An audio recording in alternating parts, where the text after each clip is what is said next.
Okay, hello everybody. If you're watching this live or on a recording, watching this back, this is an introduction to flexible working, which is one of the recorded sessions, digital sessions, provided as part of our work in Discovery as one of the Department for Education's flexible working ambassador schools.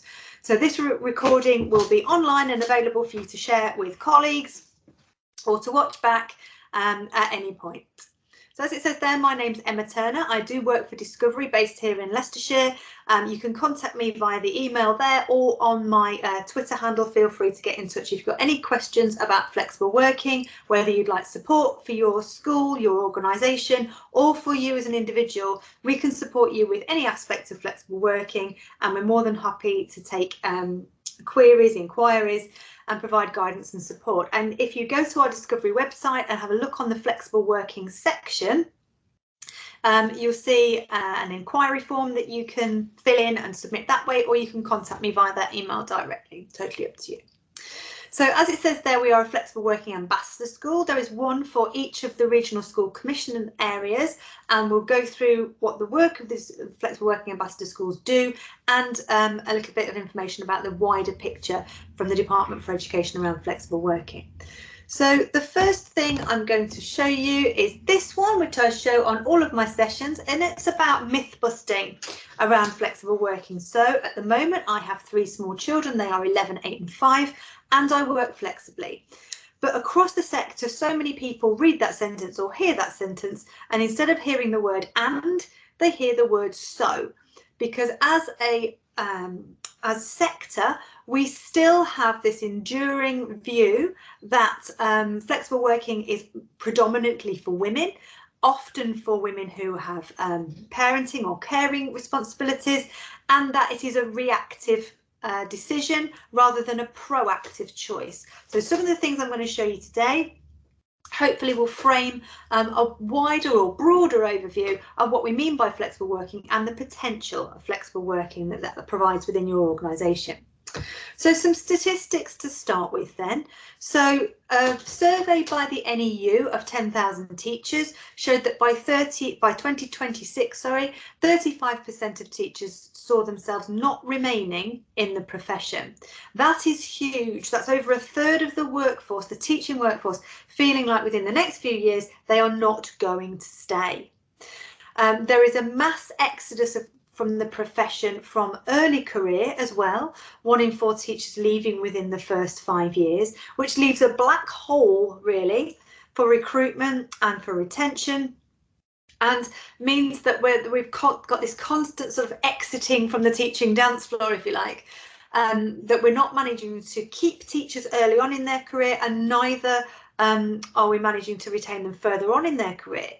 Now, teaching is a predominantly female profession, and the biggest demographic to leave teaching after retirees are women between the ages of 31 and 40.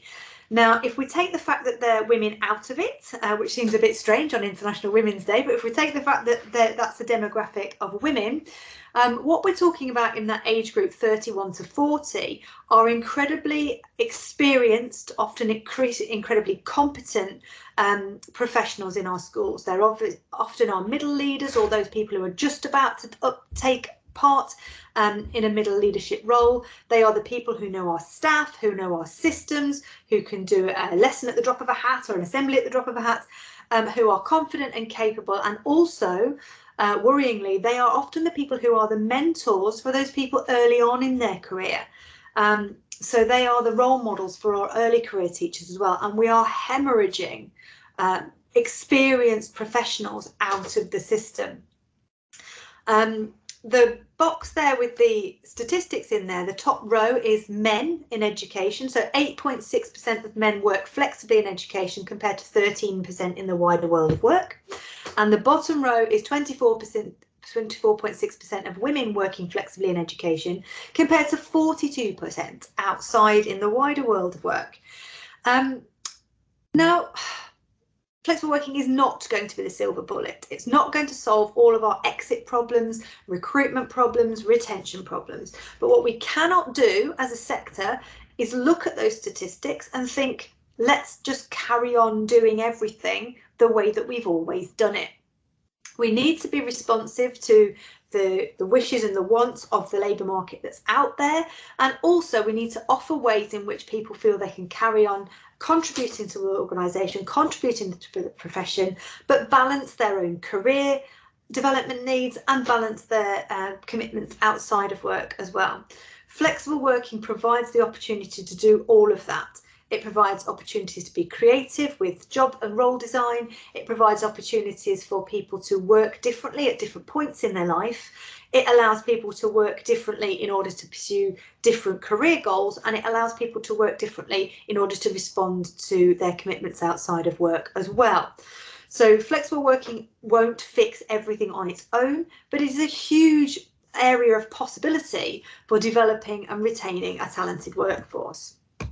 It's also something for which there's a real want out there. Now, this survey conducted by TimeWise shows that 87% of the workforce, that's not just the education workforce, the entire sort of cross-sector workforce, 87% already work flexibly. They've got that opportunity at the moment, or they wish that they could. So if we know the workforce generally wants to work flexibly, we need to be able to attract people into teaching by offering the things that they want. Now, there's no difference really between men and women with those statistics, either 84 and 91%. It's not a solely female want or a solely female ask. It's for men as well. And there is not an awful lot of difference between ages. So whether they are the baby boomer generation or Generation X or Generation Y, the want to work differently and work flexibly is there. What we shouldn't be doing at the moment is thinking, well, we can't possibly do that in education, or we're not going to offer it. What that says is that we can't adapt to the needs of the workforce, and therefore the workforce is likely to look for ways in which they can work elsewhere in other sectors. So we need to be responsive, dynamic and agile in the way that we use flexible working to encourage more people to come into teaching and then to stay in teaching as well. So this particular piece of data was from TeachTap, which surveyed 6,000 teachers back in October, and asking the question, in 10 years time, what job would you really like to be doing in an ideal world? What do you see yourself doing? Now, the statistic that concerned me or interested me as well was the one about seeing themselves as a head teacher. So although it's a female dominated profession, only 9% of primary female practitioners saw themselves in a head teacher role, compared to 21% of the men in primary. And again, a similar picture in secondary, with only 3% of women seeing themselves as remaining in becoming a head teacher, and compared to 10% of men. Now, flexible working is not a solely sort of female issue, but what a lot of women feel is that there is not the same flexibility afforded within teaching, and especially within senior leadership roles, that there may well be outside in other sectors. So making senior leadership and especially headship attractive by looking at more flexible roles can encourage more women to see their role of head teacher as doable. Whilst we still have a predominant full-time single person in a role, full-time narrative default for our sort of most senior positions, lots of people are going to see themselves as not necessarily being not able to do the job, but it's not a job that suits the way in which they want to work and live. So providing additional models or different models, such as co-headship, shared headship, phased retirement, can offer people ways in which to see themselves in those more senior roles rather than the very traditional setup. So in terms of flexible working, there are three main elements to flexible working: the where, the how much, and the when. So the first part is the left-hand circle, the how much. So that's your contractual obligations, whether you're in a full-time contract or whether you're on a 0.6 contract or a 0.8 contract. That's how much you're contracted to work. So we can flex how much people are contracted to work. We can then flex the other two circles, when they work and where they work. So when they work can be tinkering with people's hours. So although they may be contracted to do 0.6, that may be spread over the week, so they actually do shorter days. Or it may well be that they have a staggered start or a staggered end time. The where is again another element of flex, which can be where people are on site or off site, working from home, working in multiple locations, dialing into things. So where the work is completed is another area of flex that can give people the opportunity to work in a way that suits them. Now, all of those are applicable to both part-time and full-time work. You can flex with when you work and where you work with a full-time contract. How much you work, obviously you'll be contracted to work full-time, but you can do those other two parts of flex within your full-time role. And then within part-time roles, those roles which add up to less than a full-time contract, you can flex all three. And that's a key point to take away, is that flexible working, those three elements, apply to everybody and should be considered, should I say, for everybody. How much people are working, where they're working and when they're working. What we often think of as flexible working is just the how much. It's just the contractual obligation. It's just going from full-time to part-time, when actually there are kind of myriad possibilities that open up if we look at flexible working in its broadest sense. The DfE does have its own definitions of flexible working, which fall under these three categories, so part-time, varied hours and in-year flexibility. So part-time working I want to unpick a little bit, so the difference between a part-time and a job share. A job share is a body of work that adds up to a full-time role, but is shared between two or more people. And I've done that role before in a co-headship. And then there is the idea of the part-time role, or the concept of part-time role, which is a body of work which adds up to less than a full-time role and is done by one person. And that's where the innovation can come. That's the role that I'm doing now. So I work part-time for Discovery, but I don't have another half. There isn't another part of me that does the other bit of my job. I am a part-time worker, but I'm a part-time, not a job share part-time.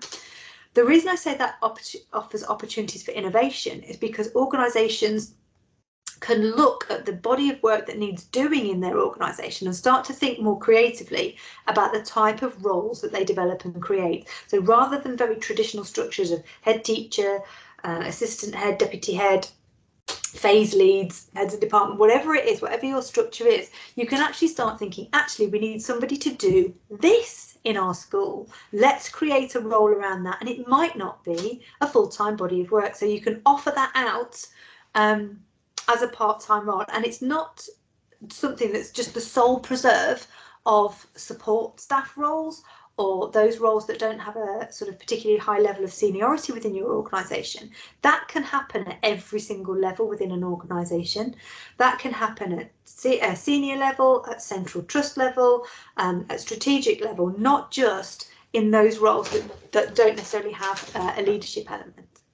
Phased retirement is an important one. We've got an ageing workforce in terms of the head teacher workforce. And many are going to be retiring within the next 5 years. Lots of people want to do headship but feel that the job now is so big, or they are nervous about taking on a full headship, and a phased retirement can provide a brilliant opportunity for people to be mentored into a role. So the person who is wanting to retire but maybe not completely can do a phased retirement, and somebody else can be mentored into that role as part of a job share as well. So what that does is it retains skill, expertise and knowledge within the system for as long as possible, but offers people the opportunity to work in a way that fits their life towards the latter part of their career. So it may well be that towards the latter part of the career, a colleague might not want to work full time. So phased retirement offers so many more options. Varied hours.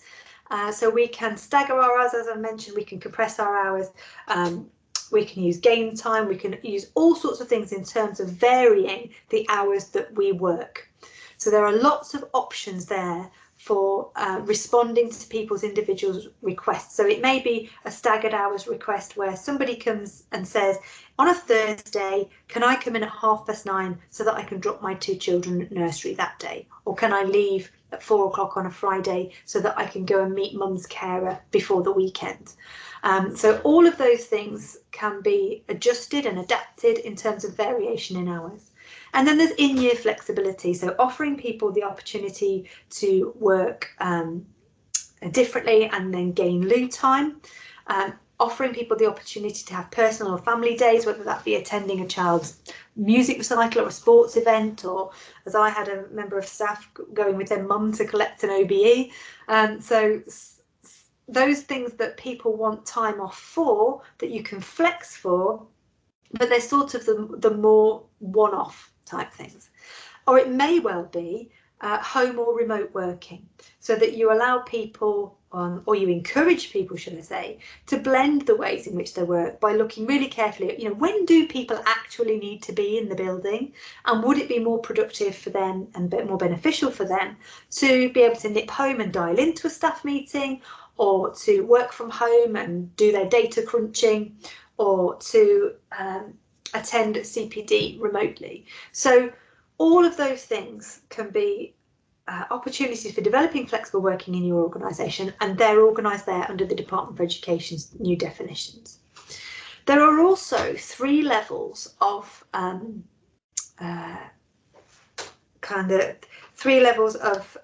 not seriousness, but three levels of that you can make changes at. There's the contractual change, which is the legal change to your contract, so potentially moving from full-time to part-time or vice versa, and moving from part-time to full-time.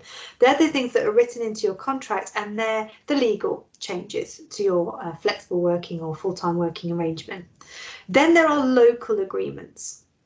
So this is what you would agree, I don't mean locally in your region, I mean locally within your school.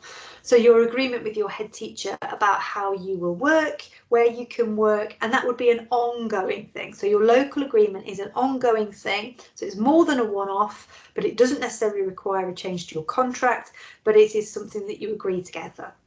The short-term one-off unplanned ones are the ones that you would negotiate with your line manager or your head teacher, and they don't require a change to your contract, and they're not an ongoing thing, but they are still opportunities to work flexibly.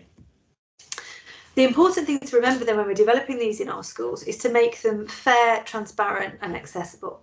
So fair in terms of everybody has an opportunity to apply to work flexibly at these sort of 3 levels. There are really robust systems around who makes the decisions about that. There is really clear monitoring about who has those kind of decisions okayed or rubber stamped, so that it's not just one particular group or one particular role or level of work in the school. It's really transparent as well. So what we mean by that is that the decisions that are made are signposted really clearly, the processes are signposted really clearly, the reasons for agreeing or not agreeing to a particular approach are really transparent, it's made really clear. It's not just one person's decision on a whim, and that they're really accessible, so people know what they can ask for, and they know the processes for asking, when to ask, who to ask, how to ask.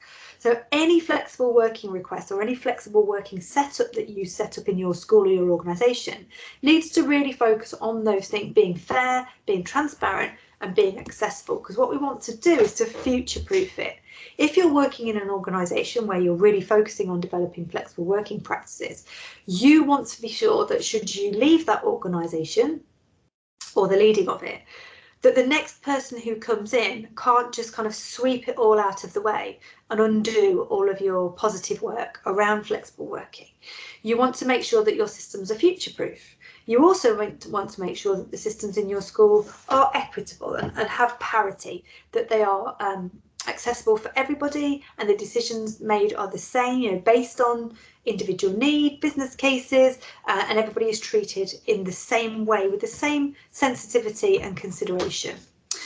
Part of that then is monitoring your processes around this, making sure that we keep accurate records of who's asking for what and what's being granted. Not necessarily to keep a list of who's the person who wants the most changes, but actually looking at it through different lenses, such as, are lots of people asking for this type of flexible working, because actually the bigger issue is potentially workload. So do we need to look through a workload lens rather than a flexible working lens? Or is it that we are looking at our CPD program and it's just not family or life friendly? So do we need to look at it through that lens? So yes, we need to monitor who's asking, and then if people aren't asking for flexible working, is ensuring that those groups or individuals have it signposted to them how they can ask for flexible working, that they can ask for flexible working, and that it's not that people aren't asking for it because they don't know how or they don't know what's on offer. And removing this idea, as I've mentioned, of personality dependence. We don't want flexible working systems in our schools and organisations to be dependent on just one person driving it. It needs to be a culture change across the organisation. And as I've mentioned before on other sessions that I've done, I can't stand the phrase flexible working. I know I'm a flexible working ambassador school, but actually what we really mean when we're talking about flexible working is flexible living. The chance to work and study in a way that helps you to progress your career and contribute to the organisation you work for, while still responding to changes in your personal circumstances, in your life outside of work. So it's responding to people's changing needs. If we enter the teaching career, in early 20s, if you follow a very traditional route, you may be in teaching for 40 years, and it's an absolute nonsense to think that we only have one model of working as you navigate your entire life and career development through those 4 decades.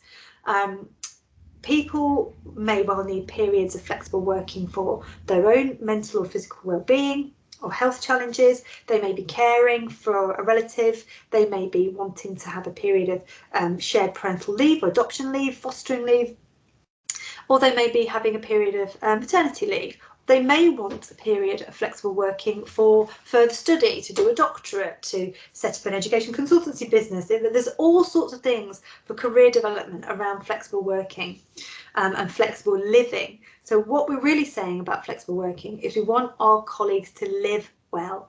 We want them to live fulfilling, positive lives where they feel like they're making a contribution, feeling professionally and personally fulfilled, and able to work in a way that doesn't make them feel overwhelmed or stressed or unable to balance all the elements of their life. So flexible living is always what I would advocate when you're thinking about developing approaches to flexible working. So there is a national commitment to this, partly under the workload and wellbeing agenda and partly through the recruitment and retention agenda. So nationally, as I said, there are regional schools commissioner areas with 1 flexible working ambassador school in each of those areas.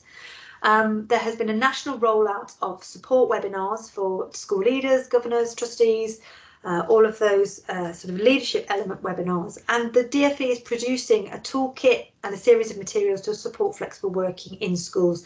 The ambassador schools are helping to devise that, and there is a national research project into flexible working as well. So this isn't sort of a flash in the pan, something that's going to go away necessarily. It is something that's growing and gaining in momentum, gaining in size and speed, and hopefully is going to be rolled out across the sector much more widely than the sort of relatively small number of case studies that we have at the moment nationally.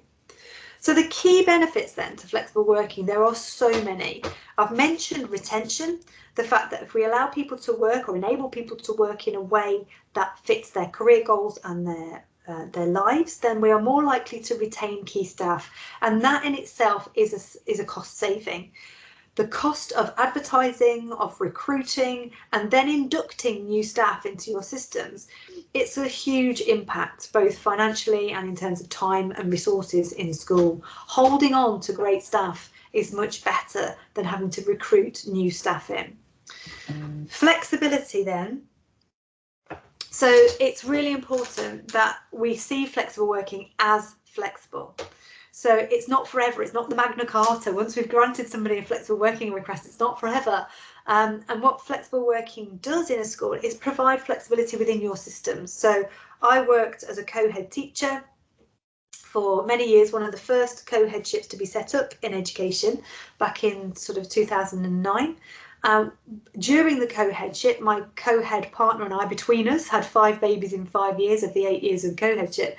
And what we were able to do there was be responsive up and down our days, depending on who was on maternity leave and who wasn't.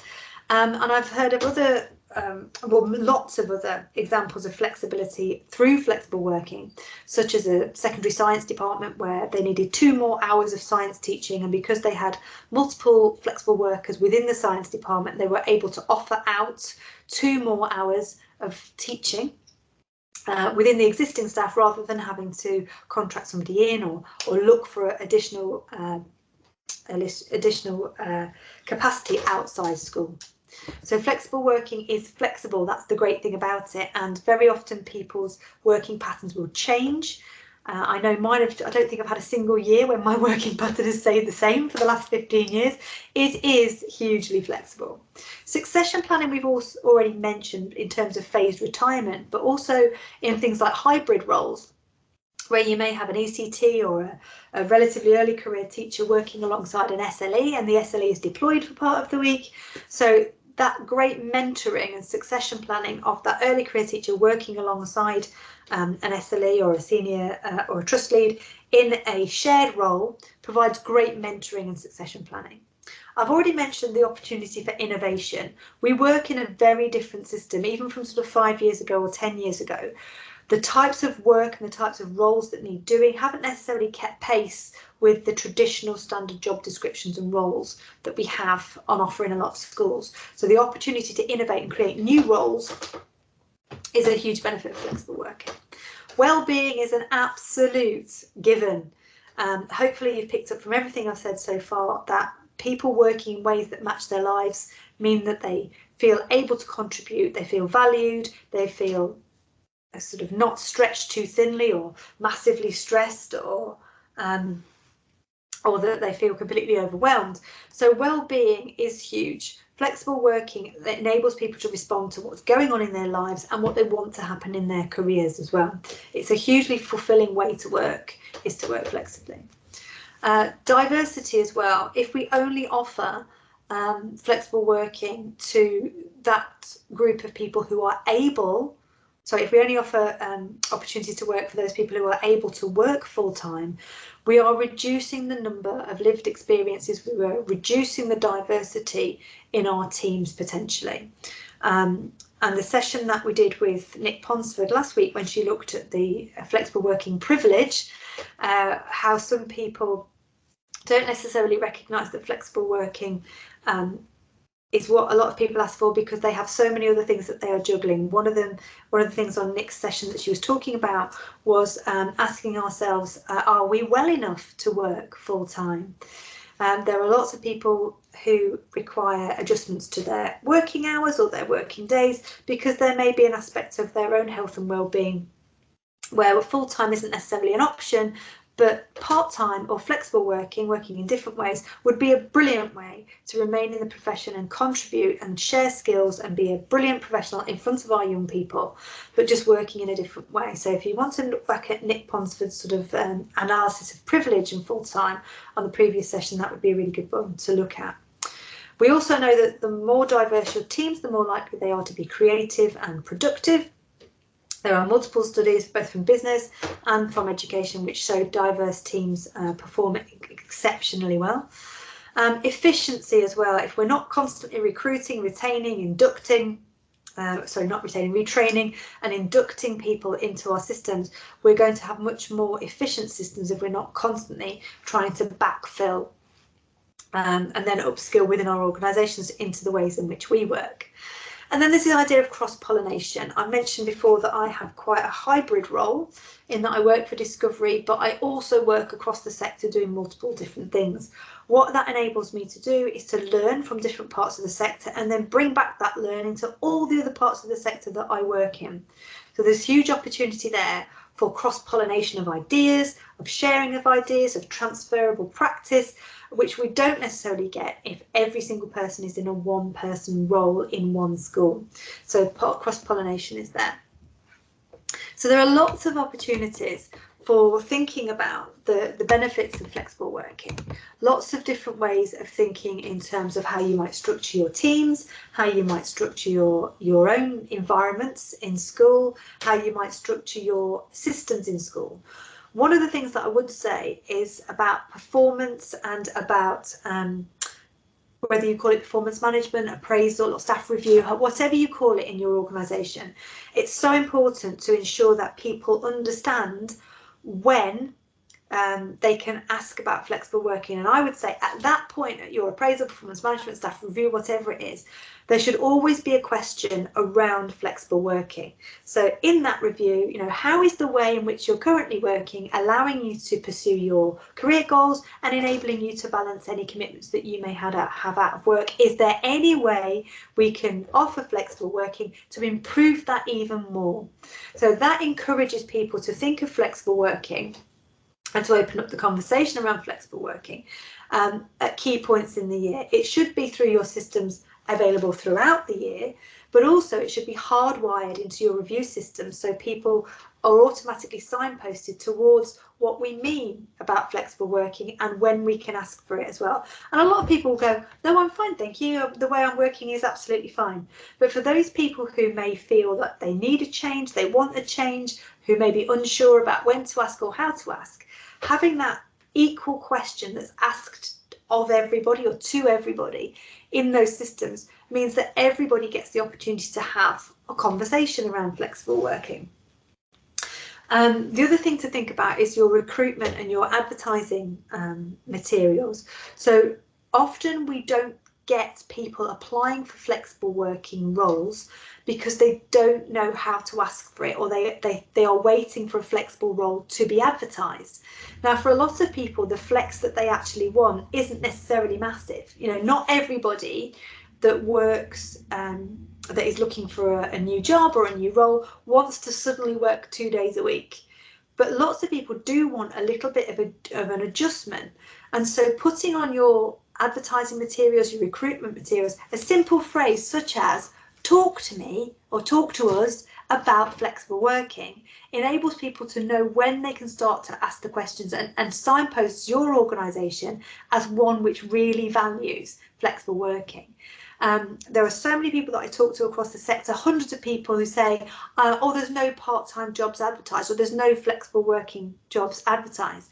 And my advice to those people and my advice to organisations who are advertising is to always ask about flexible working. The worst an organisation can say to you is no, it can't be done flexibly at this point. But very often organisations are really flexible and we'll have that conversation, but unless for some people it is signposted in the materials, they feel really nervous about asking that initial question, opening up that question, because they feel it might put them at a disadvantage against other people who may be offering themselves up as a full-time 100% on-site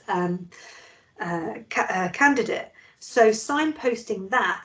We also know from a lot of the findings around who applies for jobs that just mentioning flexible working increases the number of people who apply for your job massively, absolutely massively. The number of applicants you get if you talk to us about flexible working, it's huge percentage points we're talking about. It's not just 1 or 2 people, it's massive amounts of people. And we know from that time-wise data, the 87% of people who want to work flexibly, we know the want is out there. So if you want to make your organisation look attractive, if you want to make it look like somewhere where people want to work, is putting that in your materials. And then once you've got people in school, hardwiring those flexible working questions into your systems, into your processes, and doing other kind of due diligence parts around flexible working, like analysing your workforce, who currently works flexibly, how can we role model flexible working at every level of our organisation,